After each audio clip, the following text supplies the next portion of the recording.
Hey guys, welcome back to the channel. I'm Mike and this is Vlog. Guys, I'm excited to show you this. I've talked a lot about it, I've put a lot of shorts up. You're probably getting fed up. You're probably waiting to see what I have actually done here. Guys, in front of you is my over white camis that I made. Takes a lot of time and energy to make stuff like this, I can't lie. And there's a certain amount of cost to it. Again, the cost is not near what it would cost to buy a brand new set of whites. But let's get to it. I'll show you what I've done here. I will explain real quick. I will do a video outside so you can see how well it works. But I put some shorts up yesterday to show a coating that I'm planning to put onto them. I'm still waiting on the swatches to dry. When they do, I'll show you what we're going to do. Then we'll do it and we'll do an outside video. Of course, we're going to get out there and show you guys this. But for now, I'm going to show you what I've done and details and stuff, okay? I think I'll start with these and we'll get them out of the way. Guys, these are my ECWCS mittens with liners. And again, guys, these are to put over top of your tactical gloves or whatever gloves you're wearing, your mittens. Typically you wore like a wool liner or trigger mitten. Yeah, something like that, right? Anything works. Even my high loft, Prima Loft ones fit under these beautifully. They are a giant set of mittens though, right? So what did I do to cover those up? Because goddamn, they're ugly, aren't they? Look at these suckers. I'm not sure why they have yellow palms. I've asked this question to numerous surplus people. Nobody seems to know. They must get a discount on it. One guy did explain that in Arctic-like conditions, yellow shows up really well, so you can actually see what your hands are doing in amongst like snowy conditions, right? So that makes a little bit of sense. All right, let's throw them aside, guys, and get to the whites. So I showed you them first because I want to show you what I made for them. I'm happy with these guys. This was the most challenging part of the whole thing, believe it or not, making a set of mittens. So these are my mitten covers I made. So on the inside, in the palms, and in the thumb hole, I've used this very porous material, and I plan on siliconizing that with a silicone overcoat. So that's pretty neat, eh? So it's mittens are not what you think they are when you start making them. They look like really strange pattern. It was a lot of figuring to do, and again, I wasn't going to take apart my mittens to make a shell to cover them. So I kind of had to guesstimate, and they worked really well. They go right off top of them. I put a band in the collar here. I was going to put a pull tab adjustment here. I didn't need it, so I didn't do that. But again, they're pretty neat, eh? And these are made with polyester, and again with this heavy polyester porous material in the mix, so I can siliconize that. So there they are, guys. They came out pretty clean as far as I'm concerned, the stitching and all that. And again, they're a matching set. They look like giant oven mitts. I was up in the kitchen yesterday saying, can I take anything out of the oven? And they look like giant oven mitts, but they do. They cover those mittens, and they're definitely going to cover any other glove or mitten you have. So that's my over white gloves or mittens. I made this little sniper's veil. Obviously, guys, this is just a sheer blind, and I've cut it down, and I've made it so I can actually put paracord, white paracord in here, with pulleys if I need to, but for the most part, the fella's just going to drape this over his face, and I can see perfectly through that, right?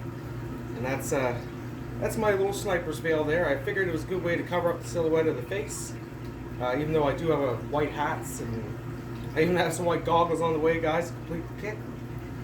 So I will say, when I was creating all this, I was trying to cover a couple different bases at the same time. One of them being like a tactical load, more or less, and one being a highly insulated load.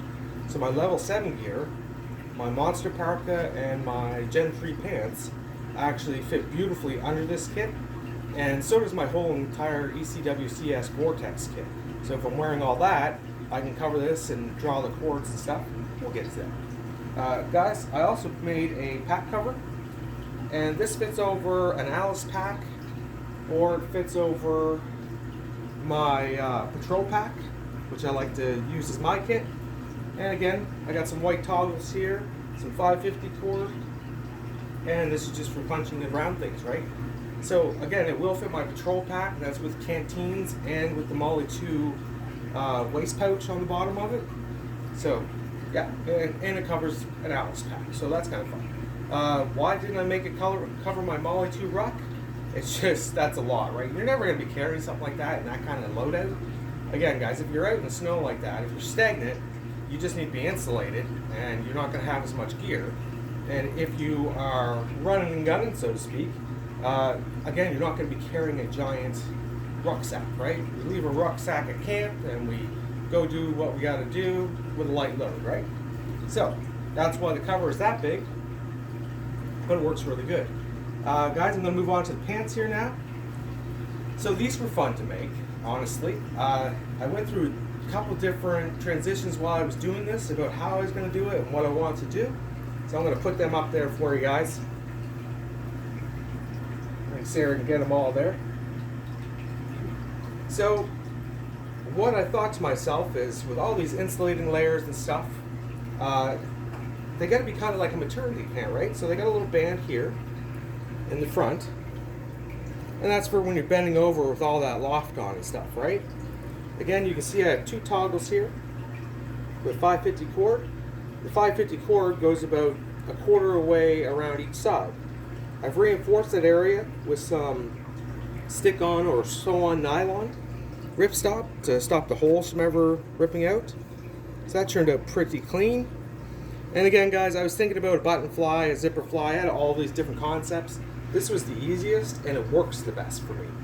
I found with my Gore-Tex, with the button and all that jazz, it can be kind of a nuisance. It'll fold over on you sometimes, and it just didn't make any sense to me. These are over whites. You'll notice that I didn't put any pass-through pockets in these. As far as I was concerned, that was just a point of failure. It was a place that was going to rip. I'm going to show you the back of these right quick. And again, guys, I V'd these pretty much like you'd see in a pair of jeans. And the reason I did that is because I have bungee cord back here too. See that? It doesn't need much give, but a little bit of give. And all that's doing is the 550 that runs through here is attached to the ends of that, and then you pull on the 550 and it flattens it out for you. And these are kind of a bib style. You'll see that the crotch or the inseam is quite tall, and they go up over your belly button like such. It's the same as your Polartec layer of your things. So I'm going to come down the line here. So guys, these are made mostly out of polyester, the legs and stuff, but any reinforced spots are made out of 100% cotton. So the crotch area, the waistline, the reinforcements in the back, and these, my knee pads. So what I've done here is dollar store knee pads, so it's just close-cell foam.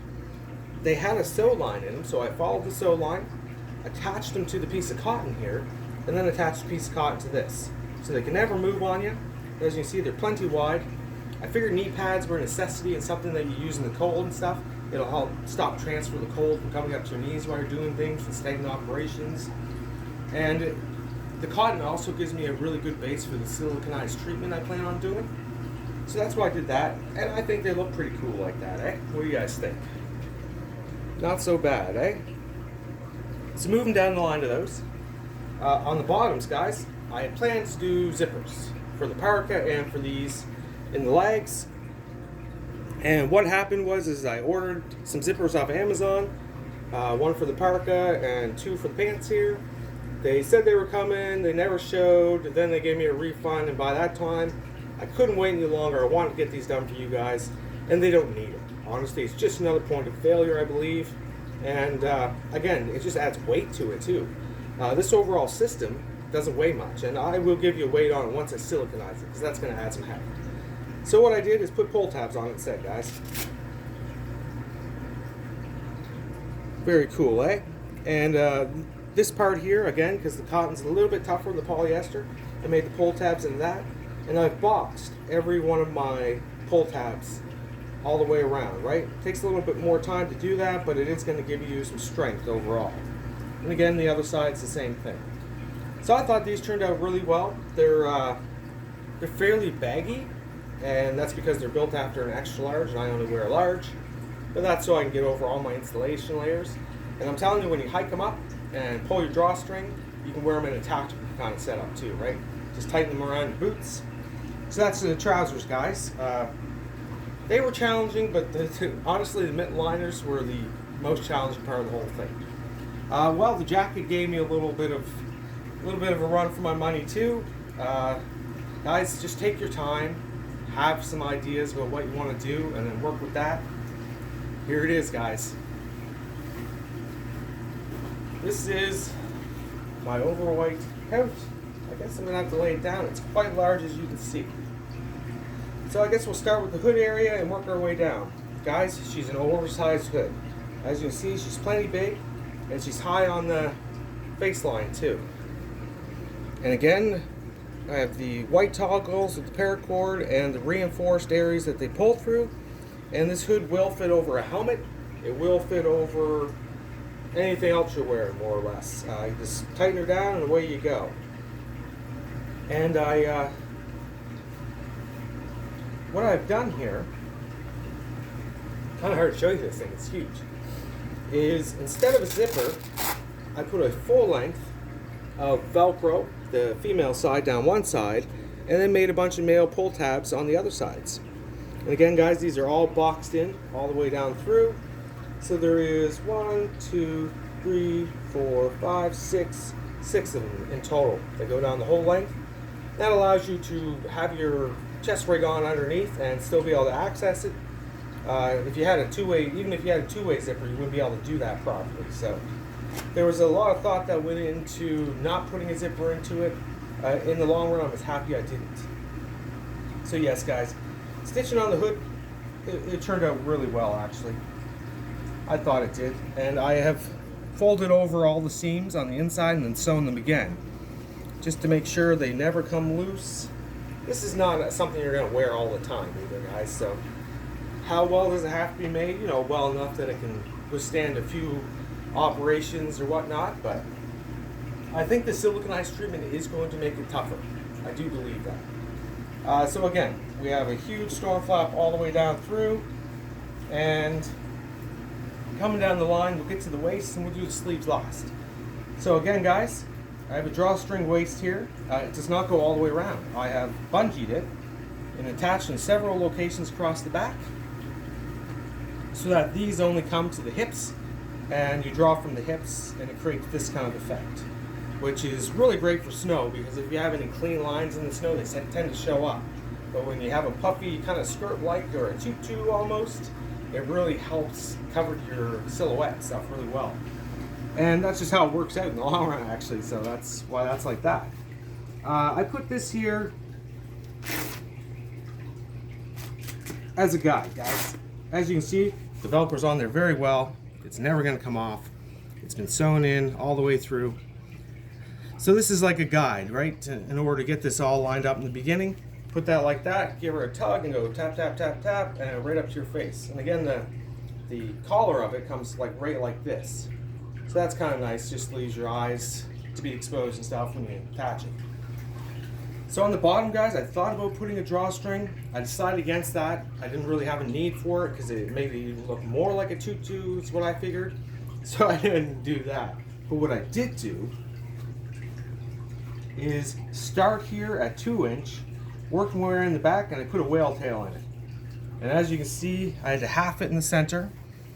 The seams are all been flattened and laid out again. They're rolling right now, guys, because I just washed it yesterday in the treatment. And this is all doubled up.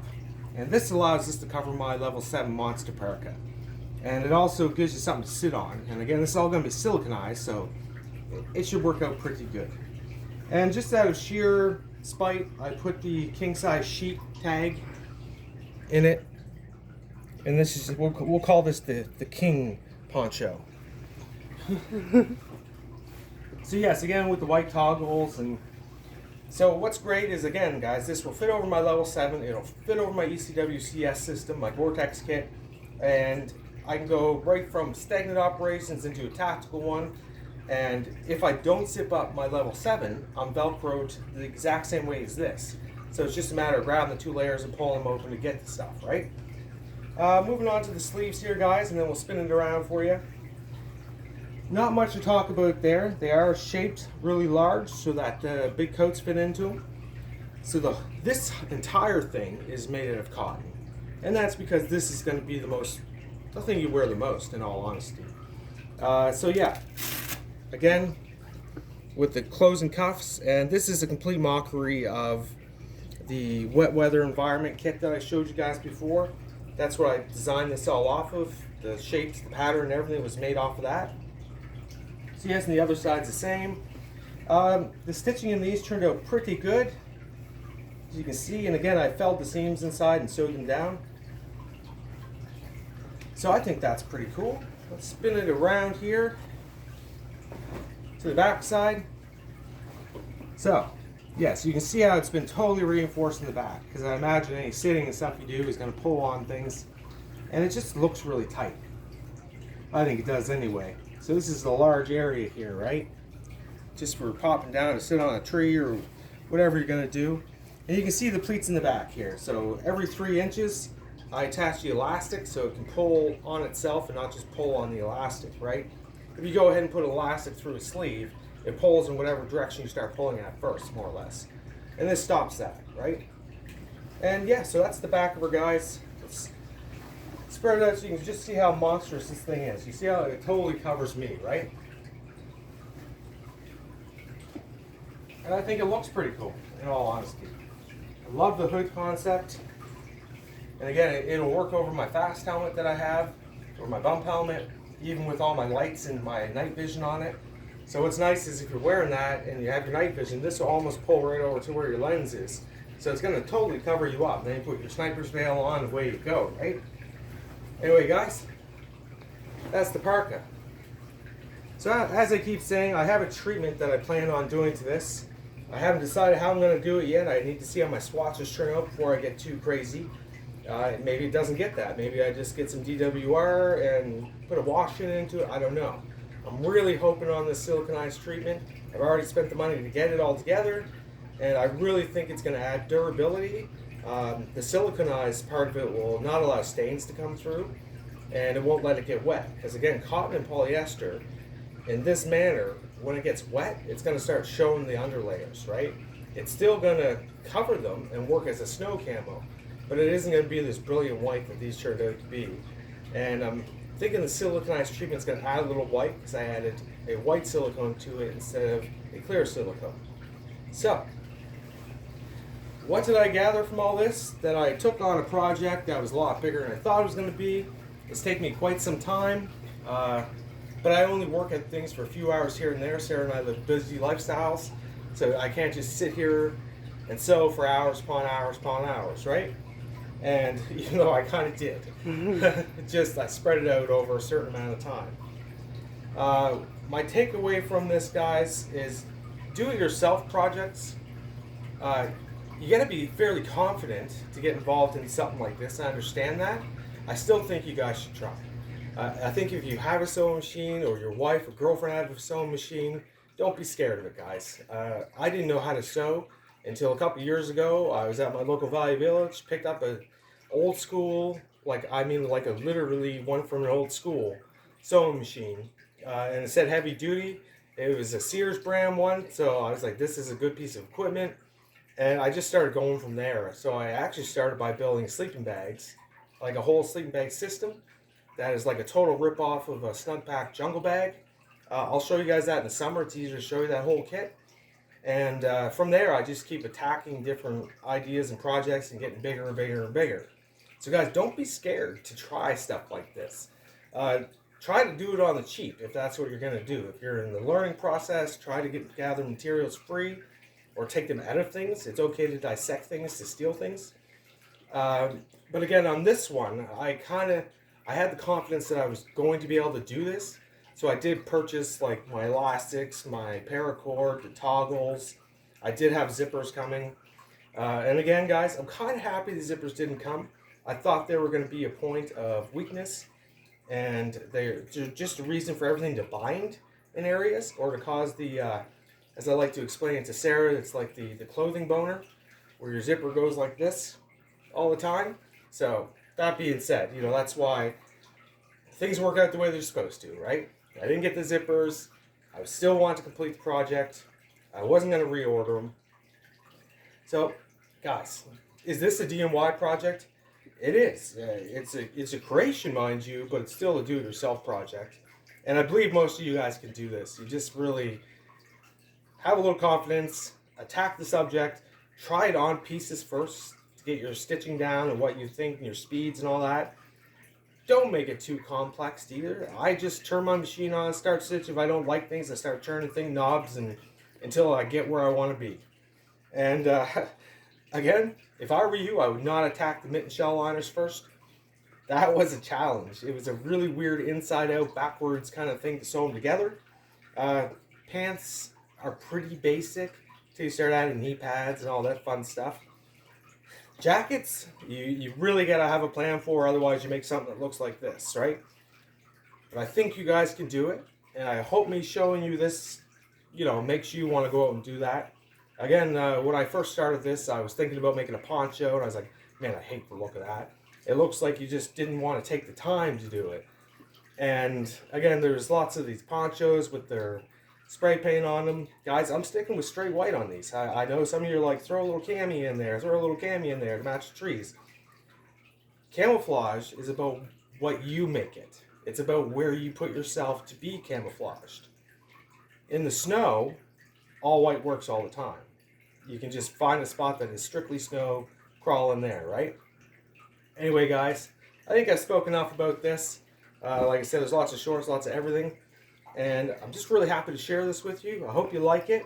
And we will get out there and I'll show you this once I just figure out this whole siliconized treatment I'm doing, right? Keep saying that, so it sounds like a cool word, right? All right, guys, like and subscribe, and thanks for watching.